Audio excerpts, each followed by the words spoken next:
In this video, I want to share with you the results of a rather long experiment where I painted portraits with my non-dominant right hand. At first it was just an idea, an interesting idea for content, but then it turned into something more. Because I gained new experience and new effects in portrait painting. So in this video I want to talk about it in more detail. To begin with, probably the most important thing I've realized so far. When you write with your non-dominant hand, a lot of patterns that we have in our heads get broken. You know, there's this thing. I often observe my students. It's always harder to observe yourself. It's always easier to watch someone from the outside. And you can see that people often have the same personal mistakes. Some people often make the face more elongated, some make the eyes wider, the nose longer, and so on. Well, that is, we have certain perception patterns that somehow formed on their own, and we carry them through when drawing portraits, paintings, and so on. And these patterns ideally need to be gradually extracted in order to see more of the real, the truthful. Yes, the truthful. So that you see exactly what is there to convey the real character, and not just to convey some pattern you have in your head. So when I started writing with my right hand, besides a certain discomfort, yes, when I write with my right hand, my left hand keeps tensing up out of habit. Maybe it's just unfamiliar for the brain. Besides that, I realized that I do many things differently. First of all, my left hand already works so precisely. You know, like by a template, like by some already set rules. I've already stopped thinking about how to paint the eyes, how to do the details, how to do this, that, or how to mix colors. But when I started working with my right hand, it was like everything reset, and I began to feel it differently, to transfer it to the canvas differently.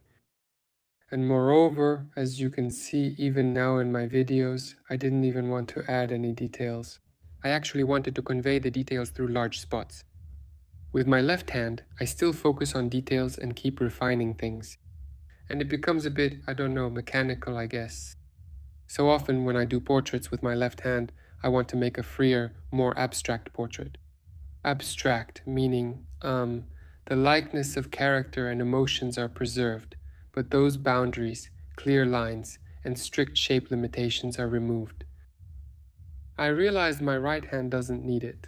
When using my left hand, I often intentionally broke that form. That is, I broke the boundaries, blurred the portrait in order to achieve a certain sense of something not made by hand. And when I started doing this with my right hand, I realized that I didn't even need to make any special, breaks in the form because overall it's created from these rough, broken patches. And it turned out to be very interesting. Right now, at this moment, when I've already painted probably 5 portraits maybe with my right hand, I realized that especially when I painted a portrait from life with my right hand, I understood that there is probably a point in adding some accents with my left hand. And now the thought came to me, probably like this. In this portrait, for example, in my opinion, it turned out quite finished, and I don't want to add details with my left hand. And this happened because the photo is quite contrasty, clear, with large shapes. That is, big lips, big eyes are open. That is, you can create the character itself, the mood itself, with larger spots. That's why here I did everything with just my right hand. Some portraits, like one I recently painted from life. They're quite, they have some important little details that can emphasize the character or emotion. I probably still need my left hand to help out after all. I'll keep experimenting with that and trying these things.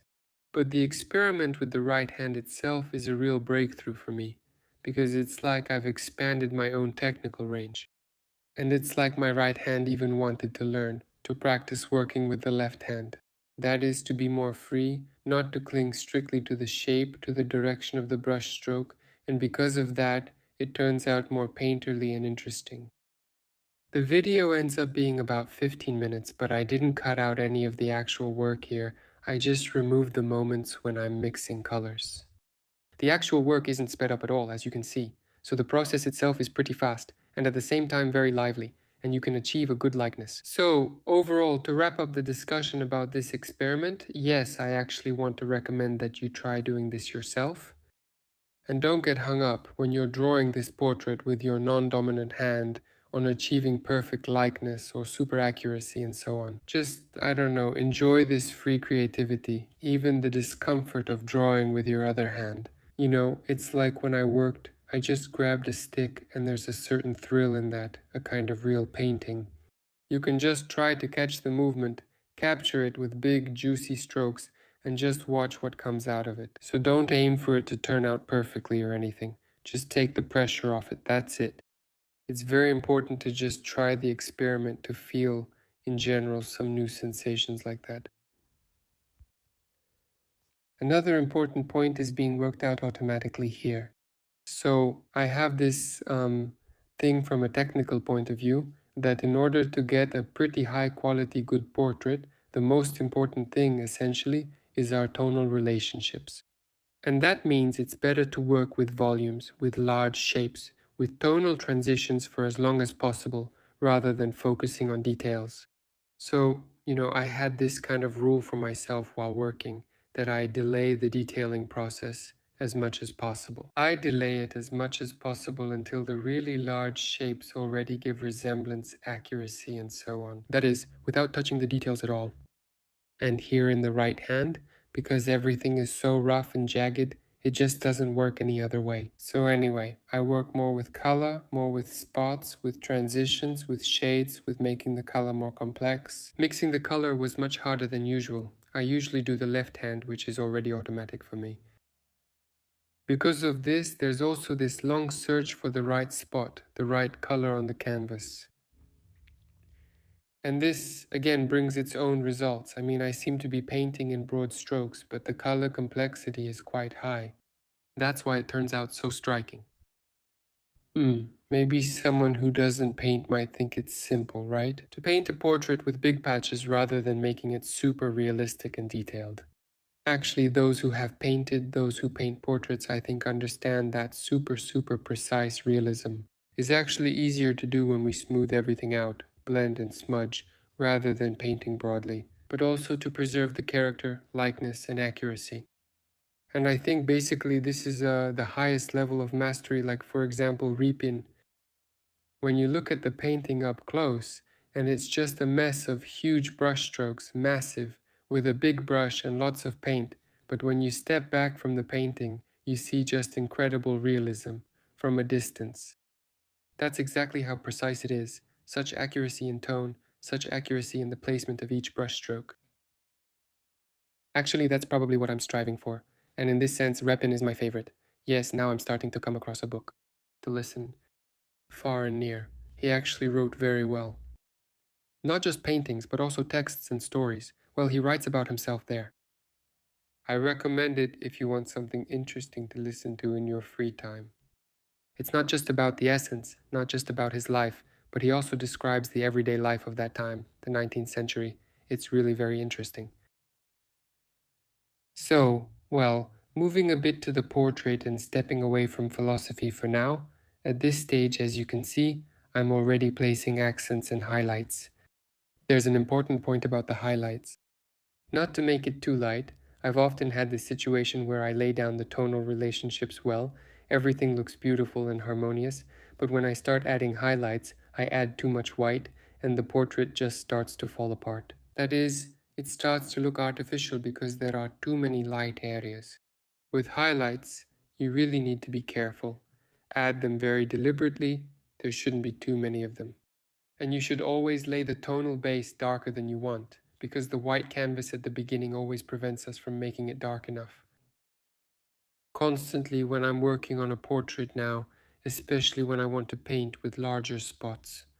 That is, I lay down the first layer, well you can see it in many of my videos I think. The first layer I lay down is, kind of orange, kind of peachy, and then I still make it dirtier and darken it, because it turns out when everything around is covered, it ends up being very light, kind of faded. And if we lay down the main tone with a light color, we don't have any range left for highlights, and the highlights don't shine.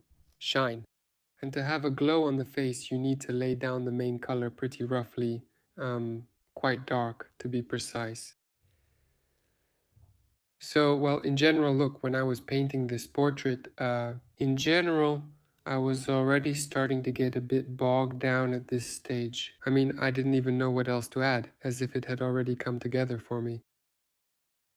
Even though it's done pretty roughly, yeah, and some parts aren't very precise, like the eyes, it still feels so complete that I didn't want to add anything else. I didn't really add much more. You see, I just added some details, some accents here and there, like in the hair, maybe refined the shape of the head a bit, but overall, it's basically already finished.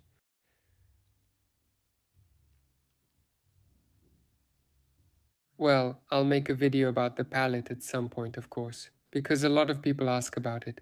Actually, working with a palette is just a practical skill, isn't it? You just need to mix more boldly, see what you get, and every new color will stay in your memory. Each time you'll do it more confidently, more easily. It's just a practical skill. Many people seek a universal solution like, I'll show you the secret to mixing colors right now. In fact, there is no secret at all. You just take it and try to match the color. At first it takes a long time, it's hard to get the right shade, and at the beginning you can't match the color very accurately, but each time you get closer and closer. So, M. Now for me it happens almost automatically. Well, especially when I paint with my usual left hand, because my hand is already so sensitive to how much paint it picks up, how much it mixes, how much needs to be added, that's the skill. With my right hand, I still work because I don't pick up paint with the brush as precisely as I do with my left. It doesn't always work out right away the way it should.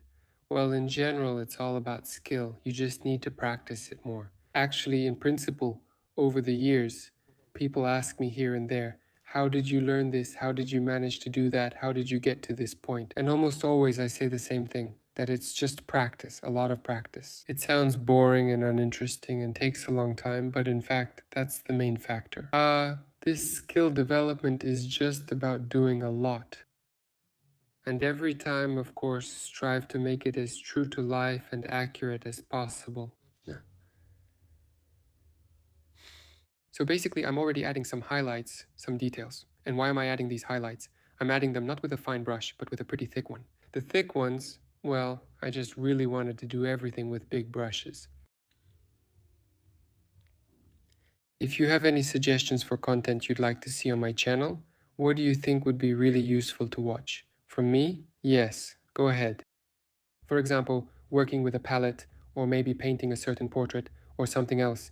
In general, any content ideas you have, be sure to write to me in the comments or send me a private message. It will be very helpful for me because your feedback and outside perspective can highlight things I might not notice. Really, what's important and what I might simply not notice if I get stuck on some of my own routine ideas and thoughts. Well, I'll wrap it up here. I hope the video was useful, that it gave you something to think about. I also hope it was interesting to watch the process of painting a portrait, my first portrait painted with my right hand. I wish you good luck and creative success.